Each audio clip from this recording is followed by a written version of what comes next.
Dans cette vidéo, vous allez en apprendre davantage sur le rythme cardiaque rapide. Le cœur est un organe de la taille d'un poing qui agit comme une pompe pour envoyer du sang riche en oxygène dans tout le corps. Le cœur a 4 cavités, 2 chambres supérieures, appelées oreillette droite et oreillette gauche, 2 chambres inférieures, appelées ventricule droit et ventricule gauche.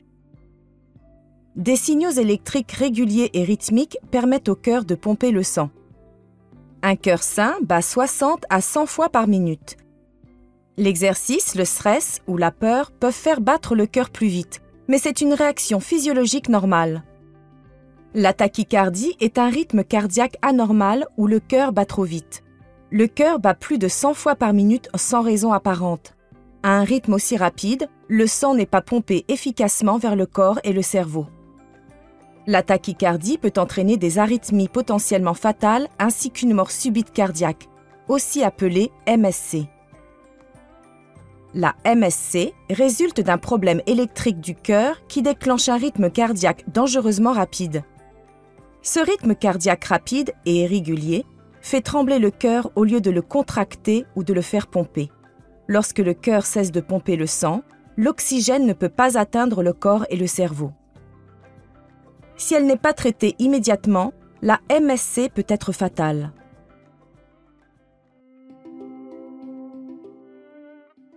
La défibrillation est le moyen le plus efficace pour traiter la tachycardie et la MSC. Cela consiste à envoyer un choc électrique à votre cœur pour établir le rythme naturel du cœur. La défibrillation peut être effectuée à l'aide d'un défibrillateur externe automatisé, ou DEA, qui est un appareil portable utilisé par les équipes d'intervention d'urgence ou le grand public. Il est également possible d'utiliser un DAI. Un DAI est un dispositif cardiaque implantable composé d'un défibrillateur et d'une ou 2 sondes. Le défibrillateur est un boîtier étanche contenant une batterie et un petit ordinateur qui surveille votre rythme cardiaque 24 heures sur 24. Les sondes sont des fils électriques fins et souples, de la taille d'un spaghetti. Ils partent du défibrillateur pour atteindre des zones spécifiques de votre cœur et délivrent les impulsions électriques du défibrillateur. Si votre cœur bat trop vite ou de façon irrégulière, l'appareil envoie d'abord de petites impulsions électriques indolores pour corriger votre rythme cardiaque.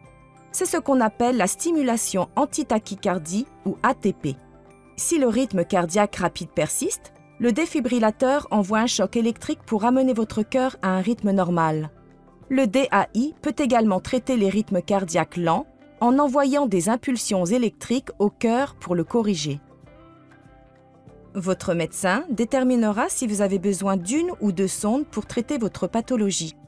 Il programmera également votre DAI pour qu'il délivre la thérapie la plus efficace pour vous.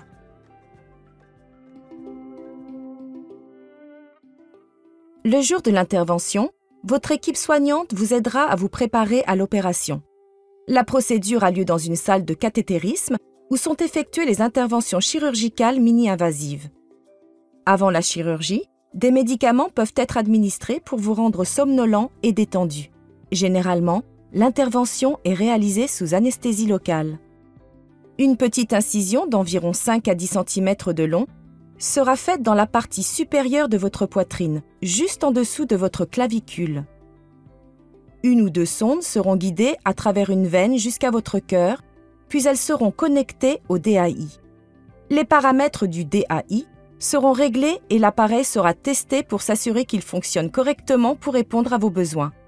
Il sera ensuite inséré sous votre peau et l'incision dans votre poitrine sera refermée à l'aide de points de suture ou d'une colle spéciale.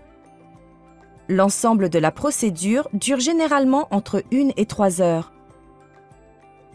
La plupart des gens rentrent chez eux le jour même ou le lendemain de l'intervention.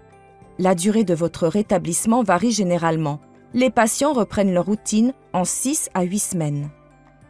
Suivez les instructions de votre médecin et laissez-vous du temps pour vous habituer à votre DAI.